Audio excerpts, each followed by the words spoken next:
एक महत्त्वाचा उमरगा सोलापूर राष्ट्रीय महामार्ग क्रमांक 65 2014 मध्ये मंत्री महोदय याला वर्क ऑर्डर दिली गेली आणि जवळपास आता 2024 उजाडत आहे. खरं तर 2.5 वर्षात हा प्रकल्प पूर्ण करणं अपेक्षित होतं, पण दुर्दैवानं आज 10 वर्ष झाले तरी तो रस्ता काही पूर्ण त्या ठिकाणी होत नाही.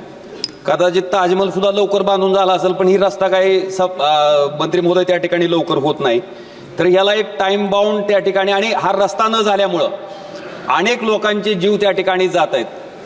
मंत्री महोदय, कालच माझ्या मुलीच्या वर्गात शिकणारा एक मुलगा धाराशिवला जे सर्व्हिस रोडचं काम न झाल्यामुळं रॉंग साईडनं जात असताना एका ट्रकला धडकून त्या ठिकाणी मृत्युमुखी पडला. त्याचं नाव आहे अर्णब अजय सोनवणे. अतिशय म्हणजे दुर्दैवी गोष्ट आहे मंत्री महोदय. तर हा रस्ता जो आहे उमरगा सोलापूरचा, हा किती दिवसात पूर्ण होईल? त्याला काही टाइम बाउंड त्या ठिकाणी तुम्ही मर्यादा देणार आहेत का? आणि दुसरं एक टेंभुर्णीमधनं लातूरला येण्याच्या बाबतीत आपण चौपदरीकरणाचा DPR पण मंत्री महोदय आपल्याकडे दिला. आपणही सकारात्मक आहात. गडकरी साहेब, तुमचं प्रचंड नाव आहे. फक्त ह्या उमरगा आणि सोलापूरच्या रस्त्यामुळे तुम्हीही प्रयत्न करताय, करत नाहीत असं नाही. मी जेव्हा जेव्हा तुमच्याकडे आलो त्यावेळेस तुम्ही त्या ठिकाणी सकारात्मक प्रतिसाद दिलाय, पण ह्याला एक टाइम ठरवून त्या ठिकाणी त्या वेळेत हा रस्ता त्या ठिकाणी पूर्ण व्हावा, ही एक माझी मागणी आहे. आणि टेंभुर्णीपासनं लातूरपर्यंत जो हे आहे हायवे आहे, त्या चौपदरीकरणाचा DPR आपल्याकडे आलाय, त्याला तात्काळ मंजुरी मिळून तोही पूर्ण व्हावा. टेंभुर्णी से लातूर तक का जो रोड है उसको 4 लेनिंग मंजूर किया है. 1 महीने भर में उसका टेंडर लग जाएगा. आप बोल रहे हैं वो सीरियस प्रॉब्लम है, मैं भी उसके कारण काफ़ी लोग तकरार करते हैं.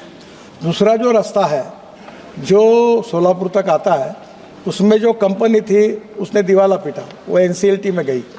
फिर उसके कंपनी के ऊपर CBI और ED ने रेड मारी. अब उसके पैसे सीज कर दिए. अब वो प्रॉब्लम है कि वो रोड पूरा नहीं कर पा रहा. फिर उसमें मैं कोर्ट में गए. अब प्रॉब्लम है कि ये जो मेजॉरिटी प्रॉब्लम जो आते हैं रोड में, केवल रोड में लैंड एक्विजिशन का problem, forest wild life environment का clearance, railway approval, utility shifting, other clearances, law and order situation, contractor issue, bank का डिसबर्समेंट रुकता है, फोर्स मेजर होते हैं.